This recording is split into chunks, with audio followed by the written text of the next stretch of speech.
please subscribe and don't forget to press the bell icon to get notified whenever we upload a new video. Doklam विवाद के बाद पहली बार PM Modi और चीन के राष्ट्रपति शी जिनपिंग के बीच सुबह 10 बजे द्विपक्षीय बातचीत होगी। पीएम मोदी के दौरे से पहले म्यांमार सीमा पर सेना ने एक कुख्यात उग्रवादी को मार गिराया। ब्रिक्स के घोषणा पत्र में आतंकी संगठन लश्कर-ए-तैयबा और जैश-ए-मोहम्मद के शामिल करने के फैसले का कांग्रेस ने स्वागत किया। हमें इस बात की खुशी है कि ब्रिक्स मुल्कों ने कई उग्रवादी संगठनों को लेकर न केवल चिंता व्यक्त की है, परंतु संयुक्त तौर से लड़ने का आह्वान किया है। उत्तर कोरिया के हाइड्रोजन बम के परीक्षण के बाद संयुक्त राष्ट्र सुरक्षा परिषद की आपात बैठक में अमेरिका ने कहा, उत्तर कोरिया युद्ध के लिए उकसा रहा है।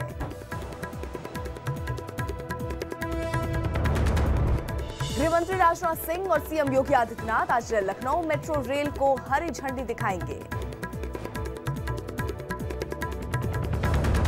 मेट्रो के उद्घाटन से पहले समाजवादी पार्टी के कार्यकर्ताओं ने लखनऊ के आलमबाग मेट्रो स्टेशन पर हंगामा किया।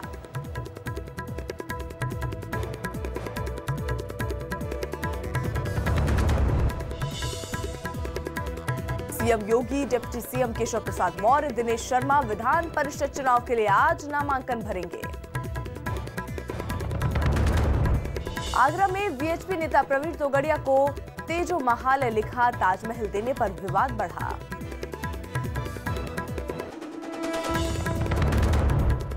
दिल्ली के उपराज्यपाल अनिल बैजल ने मोहल्ला क्लिनिक प्रोजेक्ट को शर्तों के साथ मंजूरी दी।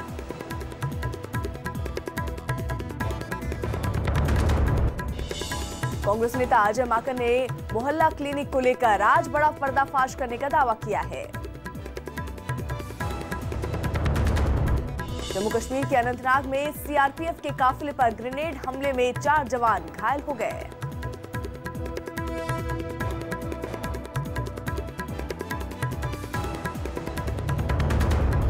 यूपी में फर्रुखाबाद में लोहिया अस्पताल में 30 दिन में 49 बच्चों की मौत के बाद कांग्रेस प्रतिनिधि मंडल आज अस्पताल का दौरा करेगा।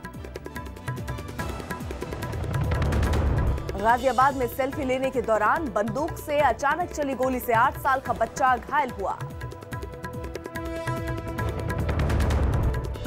गणपति बप्पा मोरया अगले बरस तो जल्दी आ की गूंज के साथ आज गणपति का विसर्जन होगा।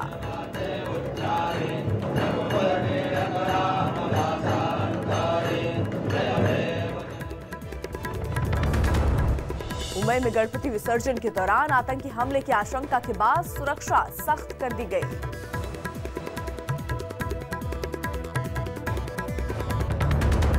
शिक्षक दिवस के मौके पर भारतीय बैडमिंटन खिलाड़ी पीवी सिंधु ने अपने कोच गोपीचंद के लिए एक शॉर्ट फिल्म बनाई।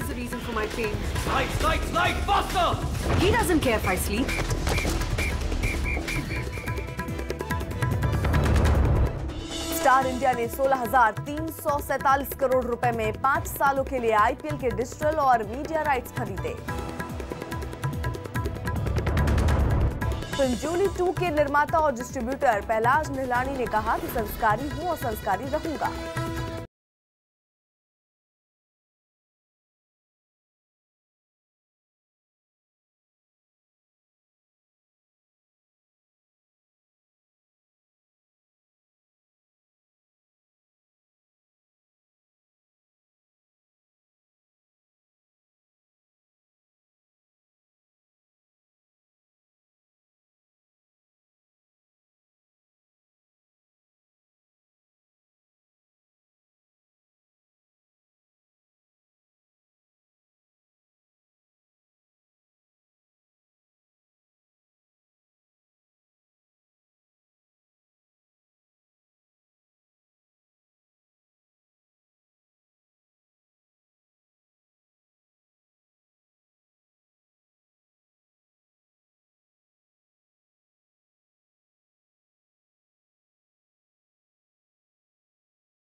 Please subscribe and don't forget to press the bell icon to get notified whenever we upload a new video.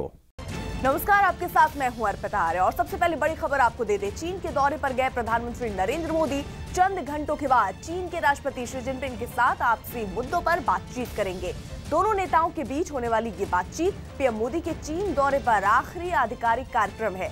इस मुलाकात पर ब्रिक्स देशों की बैठक में आतंकवाद के मुद्दे पर भारत की कूटनीतिक जीत का असर भी हो सकता है और 73 दिनों तक डोकलाम के मुद्दे पर भारत और चीन के बीच बने गतिरोध का असर भी हो सकता है।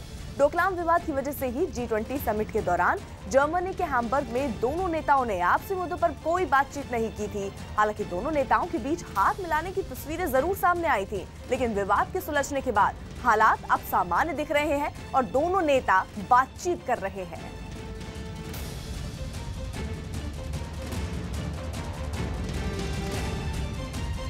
तो प्रधानमंत्री नरेंद्र मोदी और चीन के राष्ट्रपति शी जिनपिंग के बीच होने वाली मुलाकात कूटनीतिक नजरिए से दोनों देशों के लिए बेहद अहम है, जिसकी सबसे बड़ी वजह यह है कि इस मुलाकात के जरिए दोनों देशों के जो मुखिया हैं वो बैठकर इस बात का हल खोजने की कोशिश करेंगे कि आने वाले वक्त में दोबारा जो है डोकलाम जैसे मुद्दों पर विवाद न उपजे और दोनों देशों के बीच आपसी भरोसा जो है वो बढ़ाया जा सके। मुलाकात के अहम होने की सबसे बड़ी वजह यह है कि डोकलाम विवाद के बाद ये दोनों देशों के बीच पहली बातचीत है। डोकलाम विवाद कुल 73 दिनों तक चला था, जब दोनों देशों के सैनिक डोकलाम में आमने सामने डटे रहे थे। इस गतिरोध के दौरान चीन के कई नेताओं और चीनी सरकार के मुखपत्र ग्लोबल टाइम्स के जरिए कई बार भारत को युद्ध की धमकी भी दी गई थी। इस लंबे विवाद के नतीजे को कूटनीतिक नजरिए से भारत की बड़ी जीत माना जा रहा है। मुलाकात से ठीक एक दिन पहले ब्रिक्स में भी चीन के मित्र देश पाकिस्तान को करारा झटका लगा और पाकिस्तान की जमीन से चलने वाले आतंकी संगठनों का जिक्र ब्रिक्स देशों में घोषणा पत्र में हुआ, जो भारत के लिए बड़ी कूटनीतिक जीत है। ब्रिक्स समिट सोमवार को खत्म हो चुकी है और आज प्रधानमंत्री 11 बजे चीन से रवाना होंगे। इससे पहले उनका कार्यक्रम चीन के अलावा मिस्र के राष्ट्राध्यक्ष से मुलाकात का भी है। भारतीय समय के मुताबिक प्रधानमंत्री का कार्यक्रम आज सुबह 9:20 पर मिस्र के साथ आपसी मुद्दों पर बातचीत का है।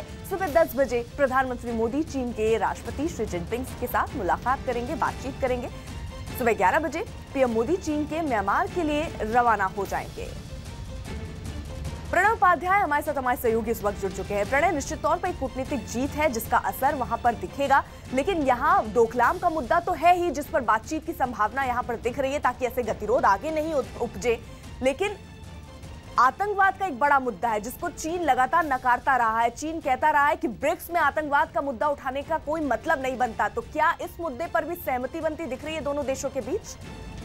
देखिए, सहमति का जो दस्तखत है वो तो कल ब्रिक्स का जो डिक्लेरेशन आया, शामिल डिक्लेरेशन, उसी के अंदर नजर आ गया, जिसके अंदर चीन ने भी माना, जो कि ब्रिक्स देशों के साथ साथ चीन भी उसका सदस्य है, उसने भी ये माना कि लश्कर-ए-तोयबा, जैश-ए-मोहम्मद जैसे आतंकवादी संगठन आईसिस और दाइश के साथ साथ इस पूरे इलाके को डिस्टेबलाइज करने वाले फैक्टर्स हैं और ये आतंकवादी संगठन कहाँ से चल रहे हैं ये बताने की जरूरत नहीं है, वो पाकिस्तान से चल रहे हैं और इनके खिलाफ कार्यवाही करने की जरूरत है। और इतना ही नहीं, चीन ने ये भी माना कि उन सारे देशों, संगठनों और तंजीमों को जवाबदेह बनाने की जरूरत है जो इन आतंकवादी संगठनों को मदद कर रहे हैं। ऐसे में आतंकवाद के लिहाज से काफी महत्वपूर्ण माना जा सकता है ये डिक्लेरेशन, और खासतौर पर तब जबकि ये चीन की जमीन से आया है, क्योंकि जैश-ए-मोहम्मद के सरगना मसूद अजहर को UN डेजिग्नेट टेररिस्ट बनाने की मुहिम को, भारतीय मुहिम को किस तरीके से चीन अड़ंगा लगाता रहा, ये सबको सामने है। तो इस लिहाज से काफी महत्वपूर्ण है। लेकिन प्रधानमंत्री मोदी का ये जो दौरा है कि ये भारत की एक्ट ईस्ट नीति के इतिहास से काफी महत्वपूर्ण है। डोकलाम के बाद पहली बार मुलाकात होगी प्रधानमंत्री नरेंद्र मोदी और शी जिनपिंग की,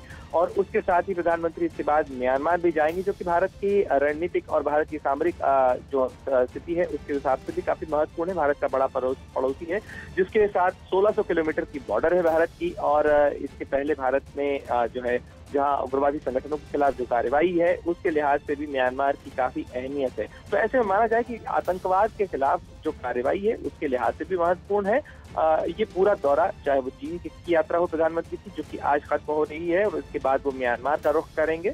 और खास तौर पर अब से कुछ देर बाद 7:30 बजे जब मुलाकात होगी उनकी राष्ट्रपति शी जिनपिंग से, तो दोनों तरफ से, क्योंकि दोनों बड़े देश हैं, दोनों की तरफ से कोशिश होगी कि डोकलाम जैसी स्थितियां वापस न आए।